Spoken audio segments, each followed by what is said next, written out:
What's up, you guys? On today's video, I'm gonna be showing you how I do the EQs for my tubas. Like I've said in my previous videos, I really don't do too much when it comes to the EQs. What I try to do is just bring out the fundamentals or just clean up the sound a bit. Try not to over exaggerate it with the EQs, and let's get started with the video. So the first thing I'm gonna do is I'm gonna bring up the volume a little bit more so you can hear the tuba that we're working with. This is our raw audio. Has no processing, has nothing done to it. Right now it's just plain Jane audio.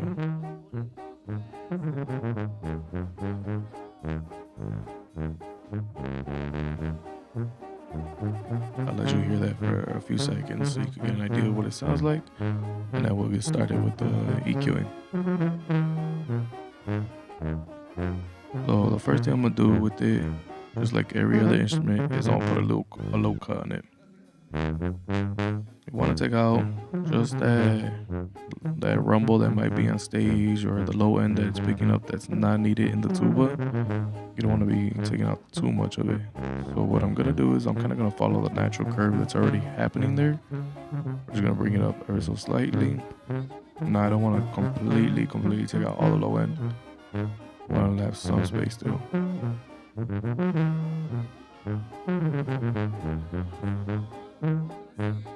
I think right there works for me. What I'm gonna do with this first band is I'm actually gonna bump that low end up, the lows to the tuba, even though they don't really play in this section as much. But if you have it on your subs, it will give a nice like rumble to it when it comes down. And right here we're gonna bump it up. We'll put it excessive right now just so you can hear how the effects, how it's gonna affect it.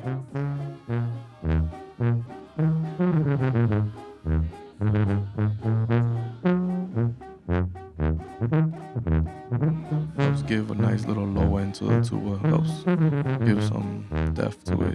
What we're gonna do, we're gonna roll that off a bit, and then we'll tighten up the band. Now the next thing I'm gonna do is with my low mid band is I'm gonna go in and find a frequency that I'm not liking on this one. And what I'm gonna do is I'm gonna start from like around that 80 up to like 300 mark, or maybe 200 mark right now. We're gonna do a tight band, bump it up high, and just work our way through it, seeing what we don't like.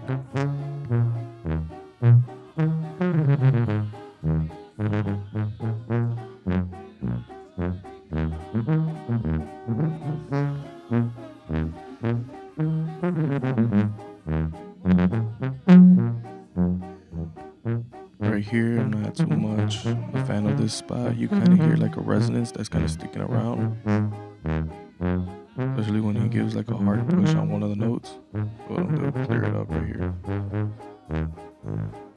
I'm gonna do about a negative 4.5 just to start it, and we're gonna open it up.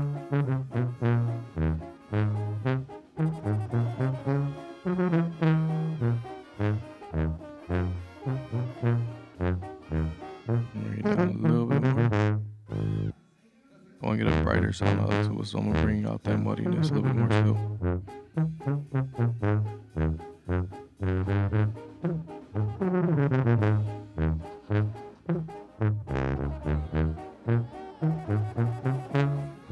Let's see if we slide that down, see how it affects it. We bring it a little bit on the lower end.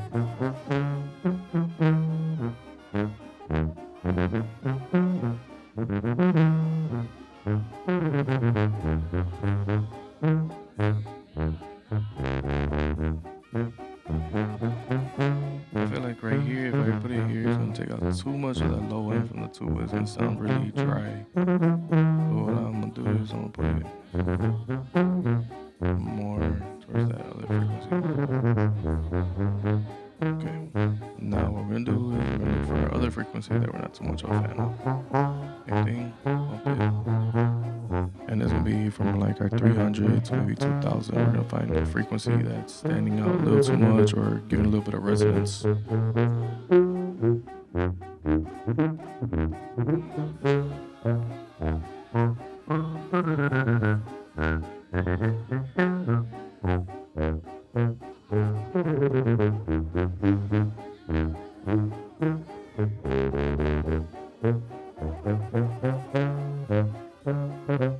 here, I feel like it has like a cup effect to it. So I'm gonna bring this down. Same thing, we're gonna open it up. Bring it a little bit more. And now what I'm gonna do with this last band is I'm gonna bring out the brightness to it. So what I'm gonna look for, EQ, there we go. Same thing, tighten it up, we're gonna boost it, and this one we're looking for a frequency that has a little more brightness to it, a little more brilliance to it. It can make this tuba stand out more.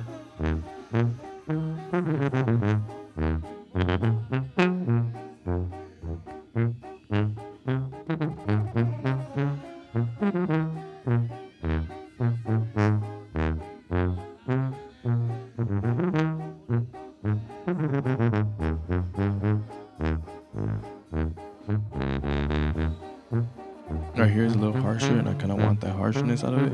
I'm just gonna bring it down, and I'm gonna widen this one up since we're boosting up the majority of it. I'm giving it a top and bump to it.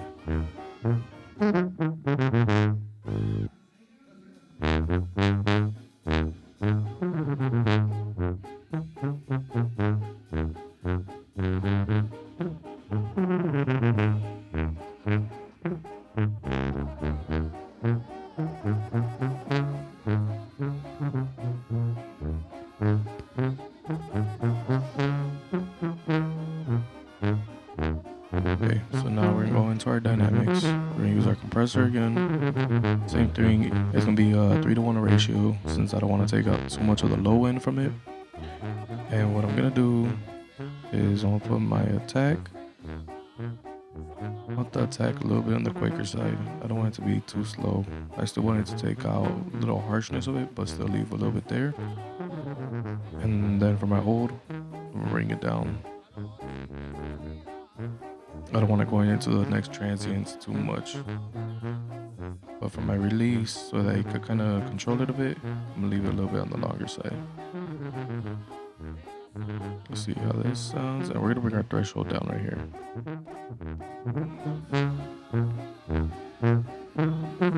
Same thing, we're gonna start working the threshold little by little, so it starts kicking in first.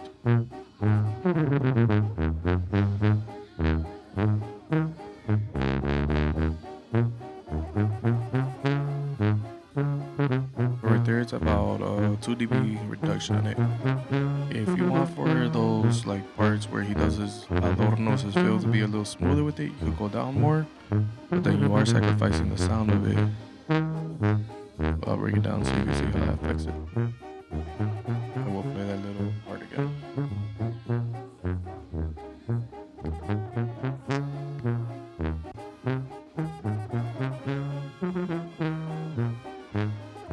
Well, for me, this is way too much compression on the tuba, but to each his own, you know. That little boom, boom, boom, boom. I want it to stand out a little bit more still. I'm gonna bring up the compression, bring up the threshold to it.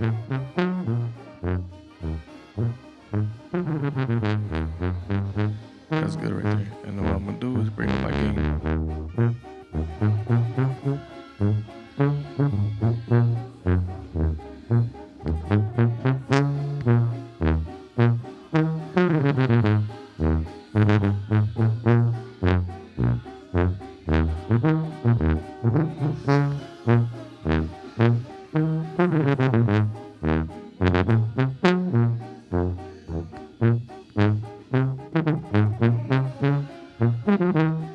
Okay, so what I'm gonna do is I'm actually gonna move this EQ a little bit more.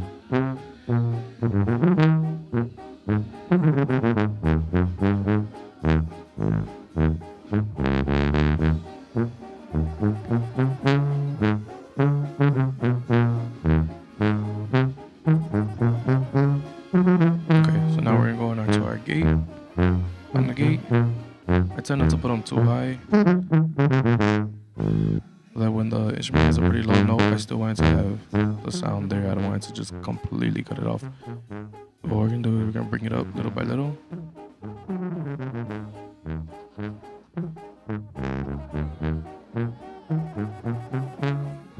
Just to the point where it kind of starts to kick in a little bit, but not too much.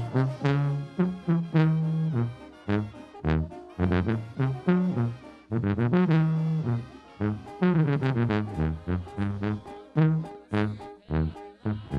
so what I did here was I put the attack all the way and the release all the way to the shortest amount that they can, just so you can hear what it's doing. And we're gonna bring our threshold down just a bit to where it's starting to chop, but not completely quiet. You can hear it starting to chop here. So what I'm gonna do is I'm gonna bring my release up, so that's more on the smoother side.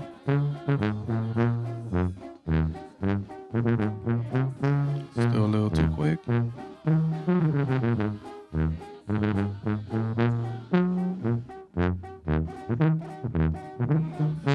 Now what I'm gonna do is I'm gonna lower my attack time.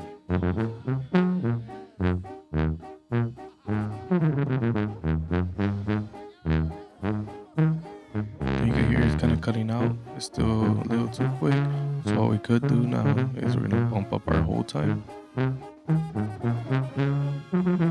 And this, all it does is it holds the gate open for a little longer, gives a chance for the sound to go through.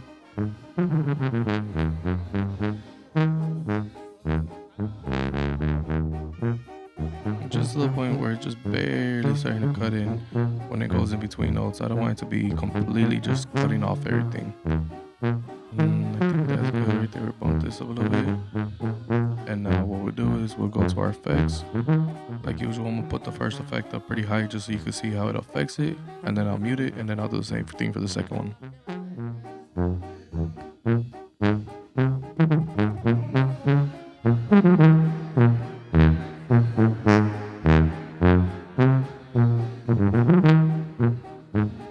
Way too dramatic.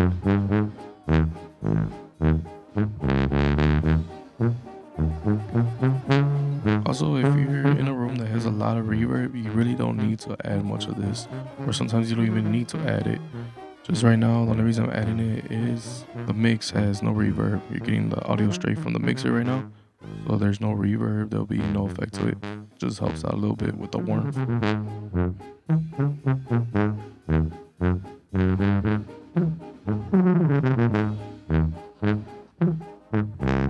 Turn that one off, and now what I'm gonna do is I'm gonna bring up the second one.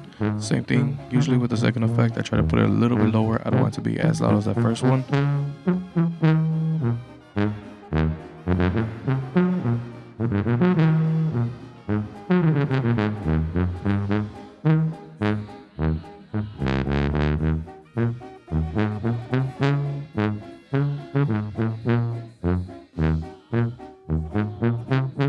Now we're gonna turn both of them on. We'll see if they're kind of fighting with each other or if they sound even.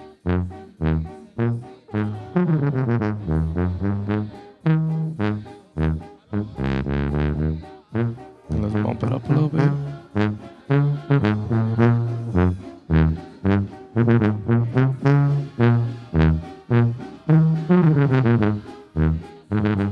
So for me, that's basically gonna work between the two effects levels. They complement each other and they're not fighting for that top end, or they're not fighting with each other, like kind of reverbing, going back and forth. So here I redid my EQs. I did a bump at the maybe 4 to 5,000. I did a little bit of a cut right here around this around, what is that? Let's see, around the 530 mark, just to clean up a little bit of muddiness. And then since I wanted the tuba to be a little bit crispier, I took out some at the 108 and I boosted around the 70 mark. The 70 mark is gonna come out more on your subs. What you could do, and depending on how you're running your system, if you're running your system two-way, meaning your subs are coming out of a mono channel or an auxiliary channel, you could bump up the low ends and then just control it with a fader. Like right here, I run mines out of a mono channel for my subs, and all I'm adding is my low ends there. Now, if you're running your system full range, by full range I mean going straight from your main left and right, and then from there you're going into your subwoofers, and then from your subwoofers straight to your tops. You don't have no crossovers or anything kicking in. What you could do is you can actually create a second channel, and on that second channel you'll boost all just the high end, and then one channel will be the low. And right there you shouldn't really have to worry too much about phasing, because you're kind of making a crossover in between. If you were using the full band of the sound, then yeah, you would have to do some phasing on it, on one of the channels at least. Well, one channel. But since, like I said, I'm running mine sub separately, I boosted my low ends, and then I could control it separately with a mono slash auxiliary channel. And that's gonna be it for the video.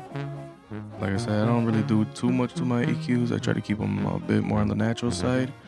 And this one's gonna be actually starting up our, like, more towards the Banda equipment. Next I'll probably do like trumpets or the tarolas. But for today's video is the tuba. And if you can, just give me a like and subscribe to the channel. It would be greatly appreciated. And if you have any comments or questions, go ahead and leave them at the bottom and I'll get back to them as soon as possible.